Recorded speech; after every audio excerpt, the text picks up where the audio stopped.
मां पार्वती का प्रश्न, स्वर्ग का असली हकदार कौन है, झूठ बोलने वाला इंसान या सच बोलने वाला इंसान। जय श्री राधे दोस्तों, कैसे हैं आप लोग। उम्मीद करता हूं अच्छे ही होंगे। दोस्तों स्वागत है आप लोगों का हमारे गजब ज्ञान यूट्यूब चैनल में। अगर आप हमारे चैनल पर नए दर्शक मेहमान बंधु बनकर के आए हैं तो प्लीज हमारे चैनल को सब्सक्राइब कर लें और हो सके तो अपने परिवार और दोस्तों के साथ में शेयर करें। दोस्तों आज मैं आप लोगों को एक ऐसी कहानी सुनाने के लिए जा रहा हूं जिसे सुनने के बाद आपको मालूम पड़ जाएगा कि इंसान को स्वर्ग झूठ बोलने वाले को मिलता है या सच बोलने वाले को मिलता है। तो दोस्तों आपसे निवेदन है, कृपया वीडियो को पूरा देखें तभी कोई बात समझ में आएगी। तो आप लोगों का समय बर्बाद ना करते हुए आज आप गौर करते हैं कहानी की तरफ कि एक बार भगवान भोले बाबा और मैया पार्वती कहां, इस मृत्यु लोक में पृथ्वी पर विचरण कर रहे थे, पृथ्वी पर घूम रहे थे। तो उन्होंने क्या देखा कि एक खेत में एक किसान हल चला रहा है और वो किसान इतनी तेज धूप पड़ रही है, बैलों के सहारे अपने खेत को जोतता है उस हल के सहारे से। तब तक क्या देखा कि उसकी पत्नी और उसके बच्चे खाना लेकर के आ जाते हैं। मैया पार्वती और भोले बाबा वहीं से निकल करके जा रहे थे एक संत का भेष बना करके। तो क्या देखा कि पत्नी को देख करके उस किसान ने और अपने बैलों को और उस हल में से निकाल दिया, बैलों को छाया में बांधा, खुद जाकर के छाया में बैठ गया। भोले बाबा खड़े होकर के देख रहे हैं तो क्या देखा कि उस पति ने भोजन किया। भोजन करने के बाद और जो उसके बच्चे थे वो बच्चे रोने लगे और वो बच्चे रोने लगे हैं, किसी बात को लेकर के आपस में झगड़ने लगे, रोने लगे। तो उसने बहुत कोशिश की उन्हें चुप करने की, लेकिन वो बच्चा चुप नहीं हुए। जब चुप नहीं हुए तो उस किसान को क्रोध आ गया। अपने बच्चों को चुप करने के लिए उसने कहा, बेटा चुप हो जाओ वरना शेर आ रहा है, बेटा चुप हो जाओ वरना शेर आ रहा है। मैया पार्वती उसकी बात सुनकर के हंस गई और जैसे ही हंसी तो भगवान भोले बाबा ने कहा, पार्वती क्यों हंस रही हो, ऐसा इसने क्या कह दिया। बोले प्रभु देखो ये केवल अपने बच्चे को चुप करने के चक्कर में ये झूठ बोल रहा है। क्या? बोले हाँ झूठ बोल रहा है। भोले बाबा ने कहा ऐसा कुछ ज्यादा नहीं बोला है उसने, अपने बच्चे को चुप करने के लिए बोल दिया। बोले नहीं बाबा, अब मेरे दिमाग में एक प्रश्न चल रहा है, आप उसका जवाब दे दीजिए। बोले क्या चल रहा है। बोले दिमाग में ये प्रश्न चल रहा है कि स्वर्ग के द्वार पर दो इंसान खड़े हैं, एक झूठ बोलने वाला एक सच बोलने वाला।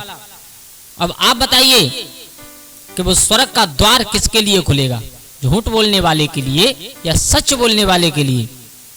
भगवान भोले बाबा मुस्काए गए और हंसे, हंस करके कहा, पार्वती ये तुमने बहुत अच्छा प्रश्न किया है, इस प्रश्न का मैं तुम्हें जवाब जरूर दूंगा।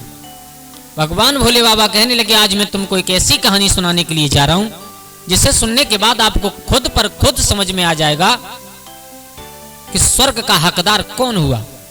मेरे भैया भगवान भोले बाबा मैया पार्वती वहां से निकले, रास्ते में चलते चलते कहानी सुना रहे। कहने लगे, पार्वती एक बार किसी गांव में दो भाई थे, दो भाई रहा करते थे, लेकिन एक ही मां के दोनों, एक ही पिता के अंश से पैदा दोनों, एक ही गांव में रहने वाले, एक ही वातावरण में रहने वाले, एक ही परिवार में रहने वाले, एक ही घर में रहने वाले, लेकिन दोनों में अंतर बिल्कुल अलग हो गया। अंतर इतना हो गया कि एक तो बहुत बड़ा सज्जनशील स्वभाव का था और एक उतना ही उससे ठीक विपरीत, बगैर बात के किसी को परेशान करना, बगैर बात के सताना, उसका ये नियम था। तो ये सज्जनशील स्वभाव का था, उसका एक नियम था कि वो कभी भी झूठ नहीं बोलता था, कभी भी। और जो दूसरा था कुकर्मी, वो कभी सच बोलता नहीं था। उसके जब दिमाग में आ जाए तब झूठ बोल दे, उसकी कोई मालूम नहीं कब झूठ बोले, क्योंकि वो अपने भाई से बिल्कुल विपरीत रहना चाहता था, बिल्कुल उल्टा रहना चाहता था। तो उसके भाई का नियम था कि उसका भाई कभी झूठ नहीं बोलता और उसका नियम बन गया कि वो कभी सच नहीं बोलता। मेरे भैया दोनों उसी गांव में, एक ही छत के नीचे, एक ही बस्ती में, एक ही परिवार में रह रहे हैं, लेकिन अंतर दोनों में इतना बड़ा हो गया। भगवान भोले बाबा समझाने लगे, हे पार्वती ध्यान देकर के सुनना, एक दिन दोनों एक ही जगह पर एक ही खेत में जा रहे थे काम करने के लिए। अंतर इतना था कि जो सच बोल रहा था वो थोड़ा आगे चल रहा था और जो झूठ बोल रहा था वो थोड़ा पीछे चल रहा था। अंतर बस इतना ही हो गया मेरे भैया। अब क्या हुआ, दोनों थोड़ा अलग अलग चल रहे थे लेकिन जा रहे थे एक ही जगह पर।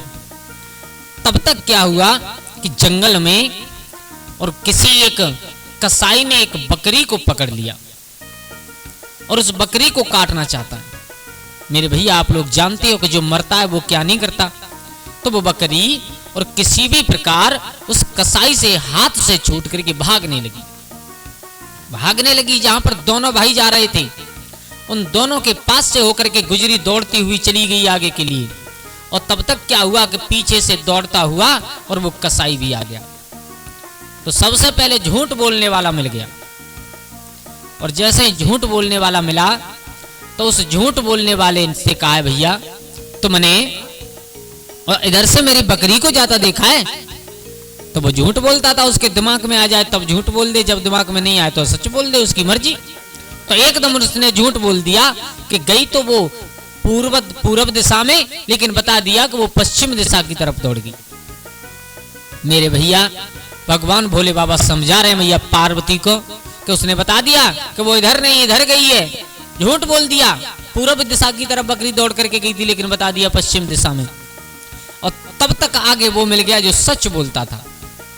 अब जो सच बोलने वाला मिला उससे भी उसने पूछ लिया, बोले भैया आपने मेरी बकरी को जाते हुए देखा दौड़ते हुए? अब वो बेचारे कभी झूठ नहीं बोलते थे, चक्कर ये था। तो उन्होंने सच सच बता दिया बिल्कुल और पूरब दिशा की तरफ इशारा कर दिया जिस तरफ वो बकरी दौड़ करके गई थी। मेरे भैया कसाई ने जाकर के उसे पकड़ लिया और पकड़ करके काट डाला, मार दिया उस बकरी को। अब कुछ समय पश्चात हे पार्वती जब दोनों की मृत्यु हुई तो दोनों साथ साथ मरे और साथ साथ जाकर के और यमराज के यहां पर पहुंचे तो दोनों की और पूरी लिस्ट खोली गई। तो यमराज ने देखा, झूठ बोलने वाले को बुलाया, क्यों बे इधर आ, हैं? तो जीवन में कभी तेने सच बोला है? हाथ जोड़ करके कहने लगा प्रभु मेरी कोई पता नहीं मैंने सच बोला है या नहीं बोला है। अच्छा इसकी लिस्ट चेक करो। देखते गए सब यमदूत तो देखा कि उसने जीवन में कभी सच नहीं बोला, हर बार झूठ बोलता गया। लेकिन उसमें वह बकरी वाली बात भी निकल करके आई कि बोले महाराज इसने यहां पर भी झूठ बोला था कि उस बकरी गई थी पूरब दिशा की तरफ लेकिन बता दिया पश्चिम दिशा की तरफ। यमराज ने कहा फिर क्या हुआ? बोले इसके झूठ बोलने से वो बकरी बच रही थी। क्या? बोले हाँ। मेरे भैया यमराज ने कहा कि इसने जितना झूठ बोला है केवल इस एक झूठ की वजह से और वो सब खत्म हो गया। क्या? बोले हाँ सब खत्म हो गया, छोड़ दिया गया उन्हें। अब नंबर आया सच बोलने वाले का। बोले तुमने कितना सच बोला है? उन्होंने गर्व के साथ कहा कि मैंने कभी झूठ नहीं बोला। बोले कभी भी? बोले हाँ अपने जीवन में कभी झूठ नहीं बोला मैंने। मेरे भैया उनकी लिस्ट खोली गई, देखा गया कि हकीकत में उन्होंने कभी झूठ नहीं बोला कभी भी। लेकिन आगे एक यम का दूत बोला, बोले प्रभु इसने झूठ कभी नहीं बोला लेकिन इसके सच की वजह से उसी बकरी की जो उस झूठ बोल करके उसने बचाई थी उसी बकरी की सच के वजह से जान चली गई। बोले क्या? बोले हाँ। बोले इसने सच सच उस कसाई को बता दिया कि पूर्व दिशा में बकरी गई और उसने पकड़ करके मार डाला, इसके केवल सच बोलने से उसकी जान चली गई। मेरे भैया जितना इन्होंने सच बोला था अपने जीवन में सब बर्बाद हो गया और उन्हें उस सच बोलने की भी सजा मिली। तो पार्वती आप अपने आप अनुमान लगा सकती हो कि इंसान को कब झूठ बोलना चाहिए।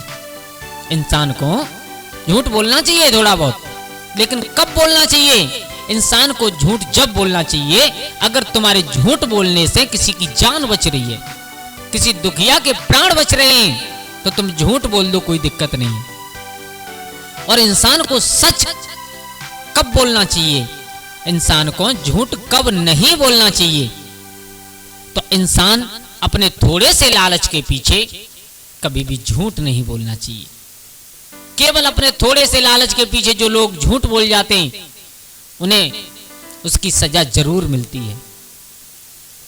तो दोस्तों, इस कहानी से केवल हमें यही सीखने के लिए मिलता है कि अगर हमारे एक झूठ बोलने से किसी की जान बच रही है, किसी दुखिया की मदद हो रही है, तो हमें जरूर बोलना चाहिए उस जगह पर। ऐसे सत्यवादी भी मत बनो कि तुम्हारे एक सत्य बोलने से किसी की जान चली जाए या कोई ज्यादा दुखी हो जाए। ऐसे सत्यवादी बनने से कोई फायदा नहीं मेरे भैया।